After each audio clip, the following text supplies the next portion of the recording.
it's no secret that it took me a long time to figure out what I wanted to do my FMP on. I wanted to find a topic that was important enough to spend months of my life researching and filming and all that. And I wanted to pick something important. I initially wanted to do it on sex work and how people in the sex work industry often end up demonized by the public and the media. I then moved on to autism and how autism can often be seen as a fate worse than death, especially in the wake of the Andrew Wakefield vaccine scam. It's a whole thing. If you don't know, it's fine. And then I thought, what about fear mongering in the media? That's a pretty big topic. I could write a fair bit about that. But this whole time I had this like nagging feeling at the back of my mind telling me that all of these things are connected, and I wanted to follow that. I wanted to figure out what it all meant. Now, as much as I'd love to write a killer opening with mystery and intrigue, this is not a Hollywood biopic. This is not a BBC documentary. This is going to get technical, dark, maybe a little bit controversial, really quickly. Like, I've warned you. Now, let's answer that first question. What do all these things have in common?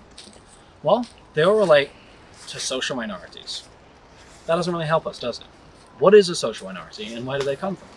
The PSE, a group specializing in poverty and social exclusion, defines a social minority as an individual that is defined by their distinctive identity, either racially, ethnically, culturally, or by another subordinate characteristic. So, basically anyone who doesn't fit into the social norm. In this country, that would be anyone who isn't white, heterosexual, cisgender, neurotypical, or able-bodied. And if you think everything I just said is some made-up liberal bullshit, I'm so sorry this is not the place for you. Go burn a book or something? If you insist. Now, let's answer that next question. Where do minorities come from?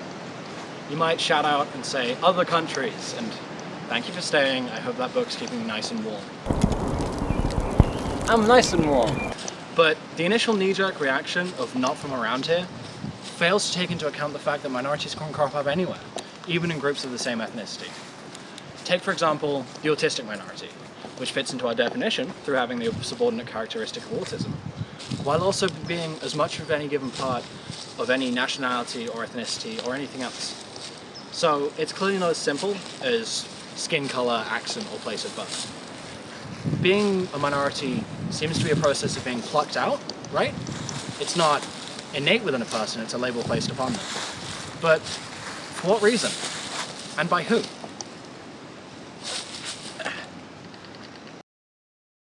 We'll get back to that.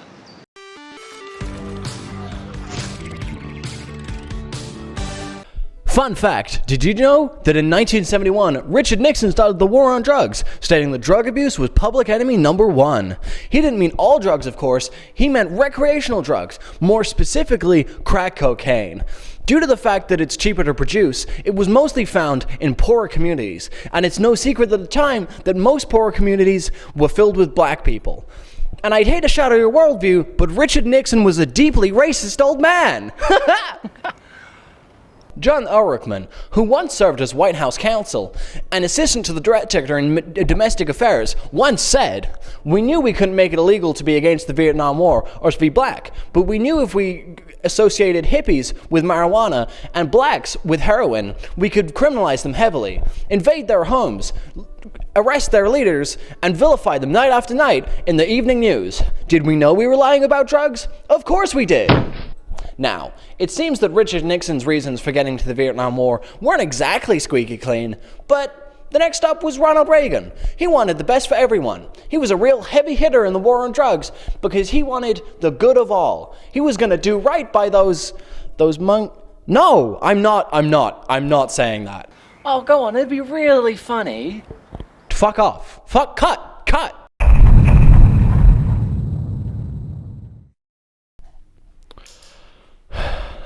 So Reagan's motivations were also fucked. But let's get into more detail about the war itself. As I mentioned earlier, the efforts were mostly aimed at crack. So much so that the powder cocaine arrests during the Reagan administration were 100 times that of crack cocaine. This must be because crack is incredibly dangerous, right? Right? Must be incredibly dangerous if they're gonna criminalize it this much. But, according to the American Addiction Center, they are, and I quote, pharmacologically the same substance. So, cool. You want to know the real difference? You want me to tell you the real difference between crack cocaine and powdered cocaine? Crack, by virtue of being cheaper, it's used by black people. It was mostly used by black people at the time, because when you're living in a system that constantly puts you out of work and makes it incredibly difficult to live, the drugs you buy are going to be cheaper. And, there's also the whole thing about Reagan buying crack off of paramilitaries in Colombia and then placing them in the communities intentionally. So we'll get into that later. We won't, but so how did he deal with this? How did Reagan deal with all this? How did he justify attacking an entire group of people? Him and his wife set up two of the most well-known PSA campaigns to ever exist. Dare, which all caps, bullet points between each letter, and Just Say No. Let's start out with Just Say No. It basically functioned as a youth outreach program. Officers of the law, and sometimes Nancy Reagan herself, would go to schools and lecture the children on the dangers of drugs. But, Reagan administration, Just Say No has been proven to be completely non-functional. It did not decrease any kind of drug addiction or addictive behavior. In fact, it has been shown to increase it, because gotta love the government always doing things right. But it did affect people through its establishment of drug-free zones, which when I tell you that they were signs that were placed around communities that were supposedly high in drugs, I need you to understand that they were just marking out the sides of ghettos. And, that's fine. This has never been done by anyone else before. Hitler who? Jewish people? I'm unfamiliar. Please tell me more. But people during these talks, during the Just Say No talks, were actively encouraged to avoid drug-free zones, because God forbid a little white girl interact with black people. Can't have that. I've lost my fucking space. And the best thing about this is that if you were found with drugs in a drug-free zone, you could face far more jail time, far more criminalization than if you were outside of them. And I need to reiterate that these were zones placed around black communities, and if you had drugs in these areas, you could be punished more harshly. And I cannot make this more crystal clear. They put drugs in black communities and then criminalized it more than anyone else. If you were white, you didn't live in a drug-free zone. If you were black, you probably did. And as we established earlier, more likely to have crack in a drug-free zone, just due to economic things at the time. Fuck me. Oh, Jesus fuck. Anyway, the Dare campaign. The Dare campaign was a series of PSAs which warned kids of the problems of drugs. Here is one now. Cut. Hey, little dude, send your mama and daddy out of the room. I gotta get you up on this. You know who I am. Snake, dealing in weed, coke, crack, your choice. Take one hit and you'll do anything to cop more. Steal from your mama, lie, cheat on your homeboys. But hey, that's the price you pay when you deal with dudes like me. Now, some folks will tell you that I'm dealing in poison. But hey, do I look like the kind of guy that would do that to a kid like you? Yes!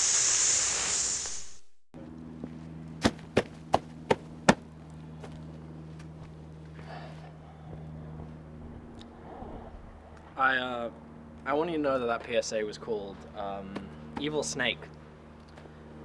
They took a young black kid and they were like, hey, how do we vilify the demographic that this actor is a part of? So they turned him into a cartoon villain, a fucking cartoon evil snake. It's blatant propaganda, and I am baffled that anyone fell for it.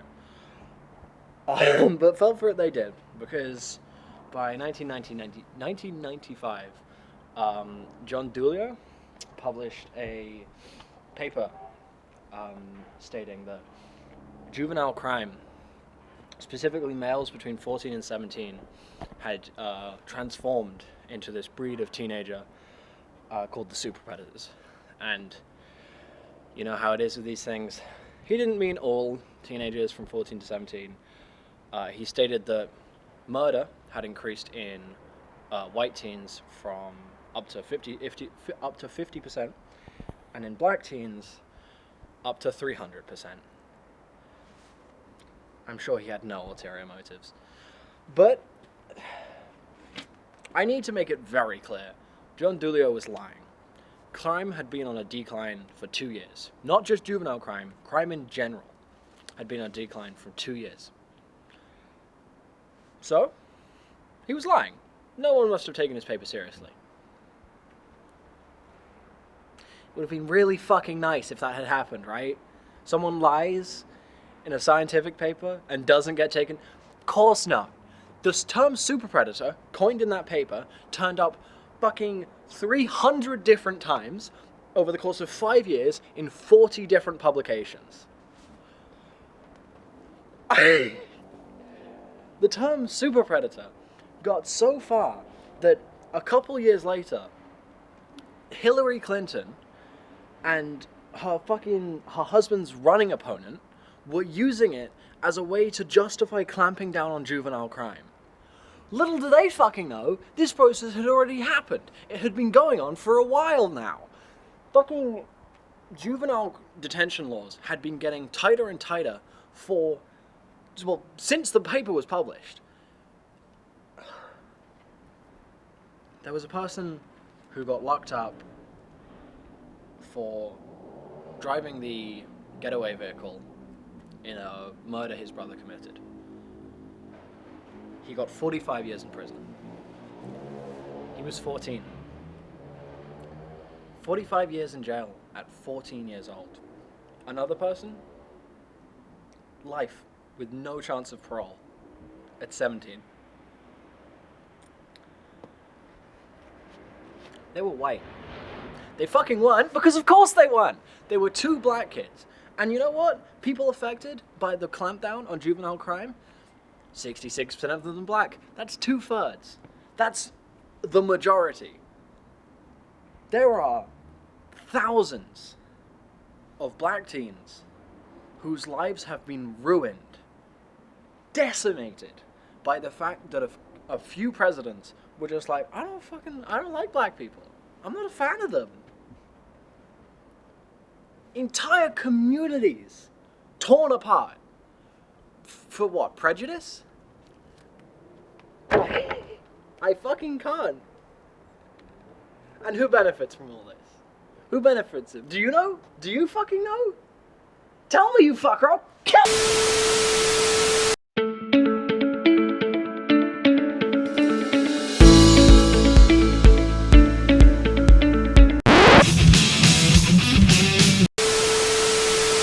Karl Marx once wrote that all interactions between the working class and the ruling class are struggles for resources. And the only natural conclusion to this struggle is the revolution of a proletariat.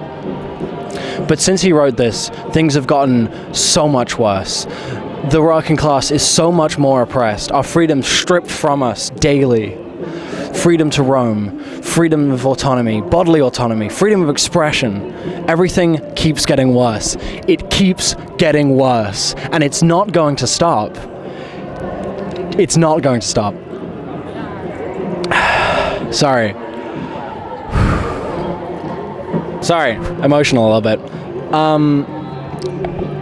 Do we see the problem here? Do we notice the issue? No. We lash out at those around us who we perceive to be different. Because we've been told to. Because we've been convinced to by people telling us that every day that those who are not like us are not to be trusted. If you are ever told not to trust someone on the basis of something they have no control over, you're being lied to in order to further a scheme that will almost certainly leave you worse off than you were before. The only way to incite change is to unite. It's to take up arms with those around you and fight for what you believe in. Now, we may be different, we may be strange, but each and every single one of us would benefit from a world that was a little bit more fair. Because when we stand together, nothing can stop us. And when we stand together, we have no enemies but capitalism. Vive la révolution.